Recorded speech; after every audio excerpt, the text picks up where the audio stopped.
You might feel like your journey to wealth is an endless uphill battle where you work hard, build a business, or save money, only to have a setback send you back to the bottom of the hill, and this experience is not a sign that you are failing but rather a reflection of the fundamental nature of existence. To understand how to become truly wealthy and, more importantly, how to actually enjoy that wealth without fear, we must look to the French philosopher Albert Camus and his interpretation of the myth of Sisyphus. In Greek mythology, Sisyphus was the founder and king of Ephyra who was condemned by the gods to a terrible punishment where he had to push a massive boulder up a mountain, only to watch it roll back down to the bottom the moment he reached the top, forcing him to start over for eternity. To the average observer, this looks like the ultimate tragedy or the futility of the daily grind where you work, eat, sleep, and repeat without ever seemingly reaching a permanent state of paradise. However, Camus saw Sisyphus differently, viewing him not as a victim but as the ultimate absurd hero who conquers his fate through consciousness and a refusal to surrender. The first step to manifesting wealth using this philosophy is to understand what Camus called the absurd, which is the confrontation between your deep human desire for meaning, order, and success, and the unreasonable silence of the universe that offers no guarantees and no inherent destiny. Most people are paralyzed by this silence because they are waiting for a sign that they are meant to be rich, or they are terrified that if they take a risk and fail, it proves they are unworthy. Absurdism liberates you from this fear because it teaches that the universe is indifferent and life has no inherent meaning, which means there is no cosmic rule saying you are destined to be poor or that you must follow a traditional path to be secure. If the universe has no plan for you, that is not a reason for despair, but the ultimate license for freedom, because it means you are absolutely free to create your own meaning and attribute your own value to your life. You do not need to wait for permission from society or the universe to become wealthy because no one is watching and judging your worthiness, leaving you the artist of your own destiny.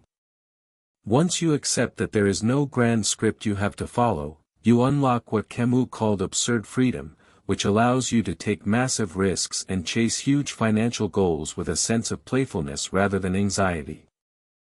Fear of failure is usually what keeps people poor, but the absurd manager or the absurd conqueror adopts a "so what" attitude toward life. If you launch a business and it fails, so what?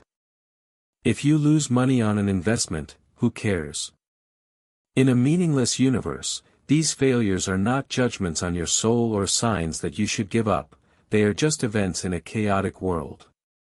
By adopting the mindset that nothing matters, in an ultimate cosmic sense, you lose the heavy baggage of needing to impress others or conform to their expectations, and you gain the courage to try things you would normally hold back from. You can chase the expensive lifestyle, build the empire, or start the side hustle not because you are guaranteed to win, but because the act of living intensely and rebelling against mediocrity is the only way to truly live. To actually get rich, however, you have to fall in love with the grind itself, just as Sisyphus had to embrace his rock. Many people fail to manifest wealth because they are obsessed with the destination, pinning all their happiness on a future moment when they finally have the mansion, the car, or the retirement account. Camus warns that if you are always looking for the meaning of life in the future or hoping for a different life, you are committing a sin against the present and will never be happy because you are missing the life you are actually living. The secret is to imagine Sisyphus happy while he is pushing the rock, finding joy in the strain of his muscles and the cool earth beneath his feet, because the struggle itself toward the heights is enough to fill a man's heart. In business, this means you must stop hating the cold calls, the late nights, and the problem solving. You must realize that this exertion is where your life is actually happening. When you stop waiting for the payout to be happy, you become unstoppable because you are no longer desperate, and this grounded, powerful energy is exactly what attracts wealth. Furthermore, Camus introduces the character of the conqueror, an absurd hero who knows that their victories will not last forever but chooses to act and build anyway. The conqueror chooses action over contemplation, fully aware that any empire they build will eventually turn to dust, yet they build it with passion and intensity solely for the dignity and thrill of the creation. This is the mindset of the serial entrepreneur or the high-level investor who knows the market could crash but plays the game anyway because the game itself is the reward. You are rebelling against the poverty and limitations of the world by forcing your will upon it, creating value and abundance where there was none before. This act of creation is your rebellion, and Camus tells us that the only way to deal with an unfree world is to become so absolutely free that your very existence is an act of rebellion. Finally, we must address why you want this wealth, and Camus offers a powerful perspective on the utility of money. Solitude is a luxury of the rich. In a world that constantly demands your attention, time, and conformity, wealth provides the resources to step back and live on your own terms. It buys you the space to be yourself, to think your own thoughts, and to escape the herd mentality that keeps the majority of people stuck in the rat race of waking up, working, eating, and sleeping in a mindless rhythm.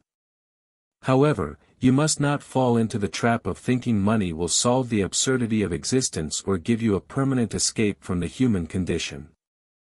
Instead, view wealth as a tool that grants you the autonomy to live authentically and to craft a life that is true to your own values rather than those imposed by society. When you combine these elements, the freedom of knowing the universe doesn't judge you, the so what, courage to take risks, the love for the daily struggle, and the desire for autonomy, you create a magnetic force for success. You become Sisyphus who has realized that the rock is not a punishment, but his purpose. The moment Sisyphus turns back toward the plain to retrieve his rock after it rolls down, he is superior to his fate because he is conscious of it and chooses it willingly. If you lose everything tomorrow, you simply walk back down the hill with a smile, knowing you have the strength to build it all back up again. This resilience, this refusal to be broken by the inevitable setbacks of the material world, is true power. Do not look for hope, which is just waiting for a better future, look for the fire of life in the present moment.